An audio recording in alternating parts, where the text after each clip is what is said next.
ನಮಸ್ಕಾರ ವೀಕ್ಷಕರೇ, ಕನ್ನಡ ಧ್ವನಿ ಸುದ್ದಿವಾಹಿನಿಗೆ ಸ್ವಾಗತ. ನಾನು ಶ್ರುತಿ, ವಿಜಯಪುರ. ಇಂದಿನ ಪ್ರಮುಖ ಸುದ್ದಿ ಏನು ಅಂತ ನೋಡೋಣ ಬನ್ನಿ. ಕಾಕಿ ಹೆಸರಲ್ಲಿ 12 ವರ್ಷ ವಂಚನೆ. ಕೊನೆಗೂ ವಿಜಯಪುರ ಪೊಲೀಸರ ಜಾಲಕ್ಕೆ ಬಿದ್ದ ನಕಲಿ ಡಿಎಸ್ಪಿ.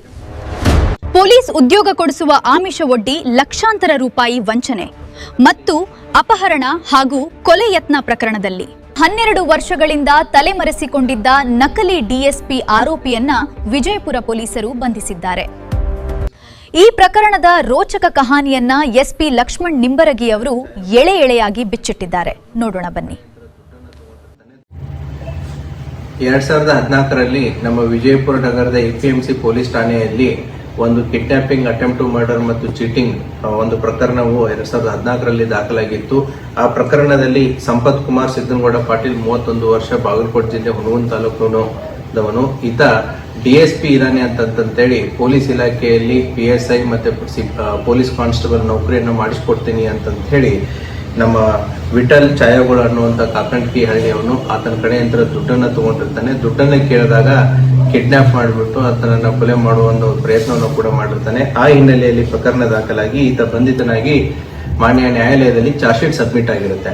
2014ರಲ್ಲಿ ಬೇಲಿಂದ ಬಂದ ಮೇಲೆ ಸುಮಾರು 12 ವರ್ಷಗಳ ಕಾಲ ಆತ ಅಬ್ಸ್ಕಾಂಡಿಂಗ್ ಇರ್ತಾನೆ, ತಪ್ಪಿಸ್ಕೊಂಡು ಓಡಾಡ್ತಾ ಇರ್ತಾನೆ. ಈತನ ಮೇಲೆ ಎಪಿಎಂಸಿ ಪೊಲೀಸ್ ಠಾಣೆ ಅಷ್ಟೇ ಅಲ್ಲ, 2012ರಲ್ಲಿ ಮುದ್ದೇಬಿಹಾಳ್ ಪೊಲೀಸ್ ಠಾಣೆಯಲ್ಲೂ ಕೂಡ ಒಂದು ಚೀಟಿಂಗ್ ಕೇಸು ಮತ್ತೆ ಒಂದು ಆರ್ಮ್ಸ್ ಆಕ್ಟ್ ಅಡಿಯಲ್ಲಿ ಪ್ರಕರಣ ದಾಖಲಾಗಿ ಅದು ಕೂಡ ಮಾನ್ಯ ನ್ಯಾಯಾಲಯದಲ್ಲಿ ಟ್ರಯಲ್ ನಲ್ಲಿದೆ. ಇತ್ತೀಚೆಗೆ ತಾಳಿಕೋಟೆ ಪೊಲೀಸ್ ಠಾಣೆಯಲ್ಲಿ ಕ್ರೈಮ್ ನಂಬರ್ 121 2026 ಈತ ಅದೇ ರೀತಿ ನಾನು ಪೊಲೀಸ್ ಇಲಾಖೆಯಲ್ಲಿ ಡಿಎಸ್ಪಿ ಇದ್ದೀನಿ ಅಂತ ಹೇಳಿ ಇನ್ನೊಬ್ಬರು ವಿಕ್ಟಿಮ್ ಕಡೆಯಿಂದ ಸುಮಾರು 8 ಲಕ್ಷ ರೂಪಾಯಿ ಮೋಸ ಮಾಡಿದ್ದೀನಿ, ನೌಕರಿ ಕೊಡಿಸ್ತೀನಿ ಅಂತ ಹೇಳಿ ಇತ್ತೀಚೆಗೆ ತಾಳಿಕೋಟೆಯಲ್ಲಿನೂ ಕೂಡ ಪ್ರಕರಣ ದಾಖಲಾಗಿರುತ್ತೆ. ಆದ್ದರಿಂದ ಎಪಿಎಂಸಿ PSI ಮತ್ತು ಅವರ ಸಿಬ್ಬಂದಿಯ ನೇತೃತ್ವದಲ್ಲಿ ಒಂದು ವಿಶೇಷ ತನಿಖಾ ತಂಡವನ್ನು ರಚನೆ ಮಾಡಿರುತ್ತೆ. ಆತ ಸುಮಾರು 12 ವರ್ಷಗಳಿಂದ ಮಾನ್ಯ ನ್ಯಾಯಾಲಯದಲ್ಲಿ ಯಾವುದೇ ರೀತಿಯಾದಂತಹ ಟ್ರಯಲ್ಗಳಿಗೆ ಅಟೆಂಡ್ ಆಗಲಾರದೇ ಕಣ್ಣ ತಪ್ಪಿಸ್ಕೊಂಡು ಓಡಾಡ್ತಾ ಇರ್ತಾನೆ. ಇತ್ತೀಚೆಗೆ ನಮ್ಮ ತನಿಖಾ ತಂಡ ಆತನ ಇರುವಿಕೆಯನ್ನು ಪತ್ತೆ ಮಾಡಿ ಈಗ ಮಾನ್ಯ ನ್ಯಾಯಾಲಯಕ್ಕೆ ಆತನನ್ನ ಬಂಧಿಸಿ ಕೊಟ್ಟಿದ್ದಾರೆ. ಪೊಲೀಸ್ ಪ್ರಕರಣ ಹಲವಾರು ಪ್ರಕರಣಗಳಿರುವಂತಹ ಈತ ಆರೋಪಿ ಮುಗ್ಧ ಯುವಕರನ್ನ ಏನು ಪೊಲೀಸ್ ಇಲಾಖೆ ಆಗಿರ್ಬೋದು ಅಥವಾ ಇನ್ನಿತರ ಇಲಾಖೆಗಳಲ್ಲಿ ನೌಕರಿ ಕೊಡಿಸ್ತೀನಿ ಅಂತ ಹೇಳಿ ಒಂದು ಫೇಕ್ ಕಾಕಿ ಡಿಎಸ್ಪಿ ಅನ್ನೋ ರೀತಿಯಲ್ಲಿ ಹೇಳಿಕೊಂಡು ಹಲವಾರು ಜನರಿಗೆ ಮೋಸ ಮಾಡೋದು ಕೂಡ ಕಂಡು ಬಂದಿರುತ್ತೆ. ಆತನ ವಿರುದ್ಧ ಉಳಿದಂತ ಪ್ರಕರಣಗಳಲ್ಲಿಯೂ ಕೂಡ ತನಿಖೆ ಮುಂದುವರಿತಾ ಇದೆ. Thank you.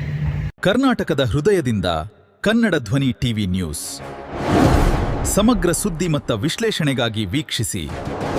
ಇದಾಗಿತ್ತು ಈ ಕ್ಷಣದ ಕನ್ನಡ ಧ್ವನಿ ನ್ಯೂಸ್. ಕ್ಷಣ ಕ್ಷಣದ ನಿಖರ ಮಾಹಿತಿಗಾಗಿ ನೋಡ್ತಾ ಇರಿ ಕನ್ನಡ ಧ್ವನಿ ನ್ಯೂಸ್. ನಮಸ್ಕಾರ.